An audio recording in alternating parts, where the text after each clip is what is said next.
Hello everyone, Adam here with AJT Design. Today we have an instruction video, and this is for two different but very similar fob cases, primarily for Jeep applications. So these are the fob cases here that we're talking about, and you'll see they're very similar, but they're also a little bit different, and the internal components are also different. So we have two different fob cases, one to handle each one of these. And once our case is put together, between the two, they're gonna look exactly the same on the outside, but there are important internal differences. The main takeaway is if you have a case that looks like this, what you're gonna wanna order from us is the IF025. And we'll have infographics on our website that'll help make this easy. If you have a fob case that looks like this, it's the IF026. And it's just important that you order the correct one, otherwise it won't fit. And I'm going to do an instruction video. I'm going to show how to do both of these on the same video.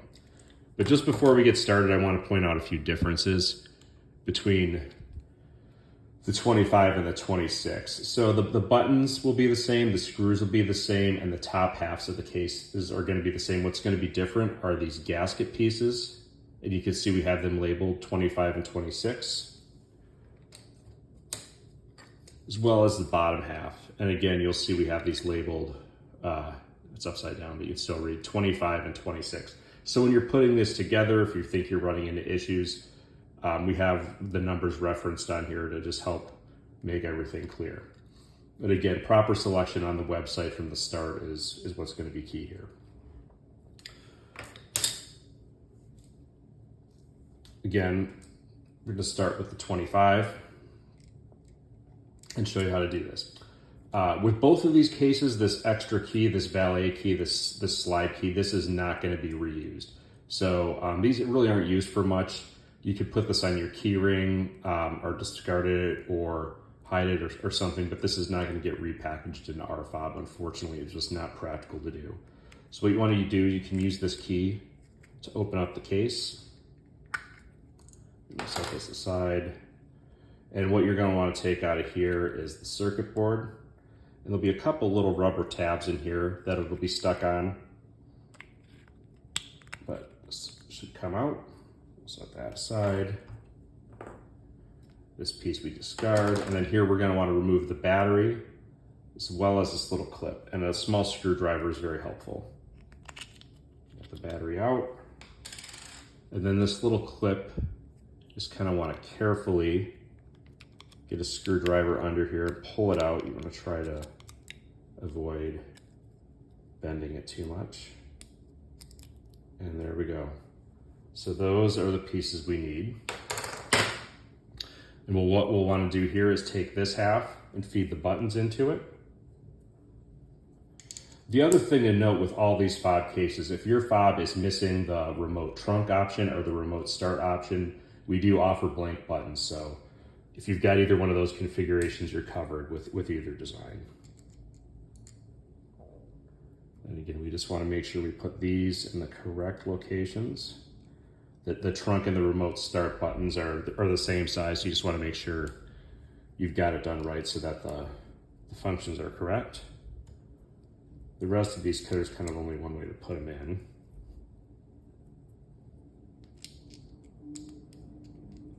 So you do that. Gasket, you can check,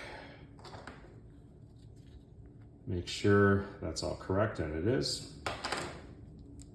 Next thing we're going to want to do is put the circuit board in, and it will nest nicely inside this rubber piece. Make sure it's fully seated all the way down. Then take the bottom half, and this metal clip gets pressed in right there. And just be careful not to damage it, but it should go in pretty easily. There we go, like that. Battery goes in, plus side down, as indicated. There we go. Oops.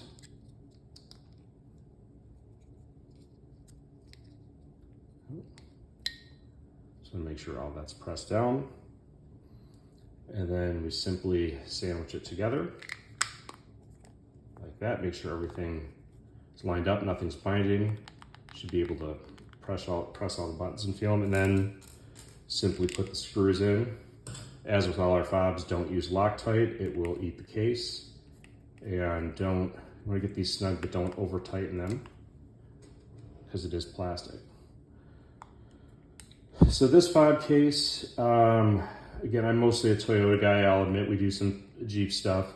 This to me is probably the ugliest fob case I've ever seen. Not our version, but the Jeep version. So that's why we came up with this, and we'll do these in several colors as well. The screws are available in different colors in the fob cases. We're showing them in black today, but we'll have other colors as well. So this is a great way to make your fob look a lot better, add durability.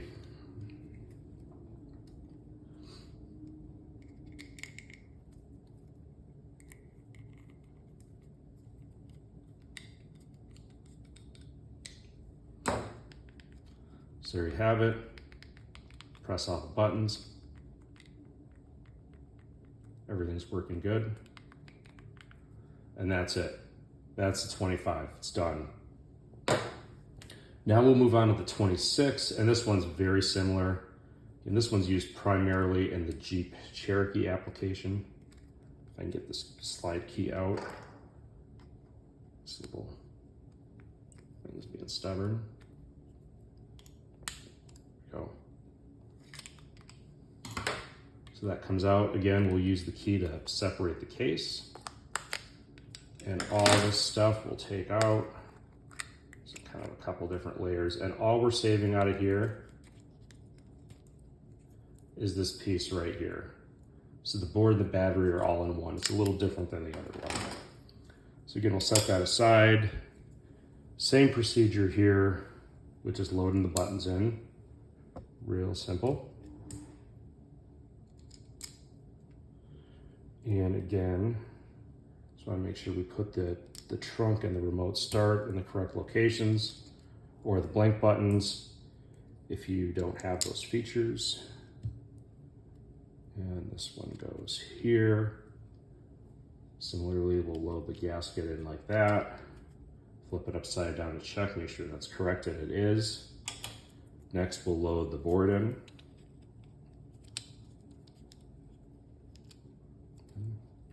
Make sure that's all the way down. Then we'll add the bottom half. And you'll just want to note that we've got this pin here goes into that hole. If you put it together like this, it should line up naturally, but you just want to make sure that all goes together with no binding. Again, test all the buttons real quick, make sure it all feels good, and it does. And then you just, like before, screw it all together. Again, no Loctite, and don't over tighten it.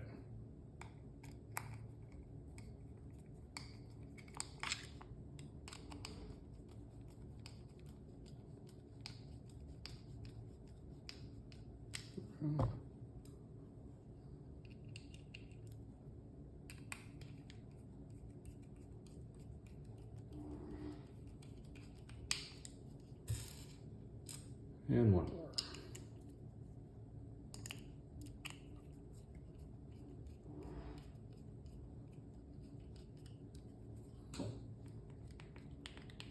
So there you have it. That's the 26. You see now that they're done from the outside, they are indistinguishable from each other. However, so, use the infographics and order correctly on the website. Anyways, this is our fob. This is our version for the ugliest fob that Jeep or anyone else has probably ever made, in my opinion. Anyways, thank you for watching.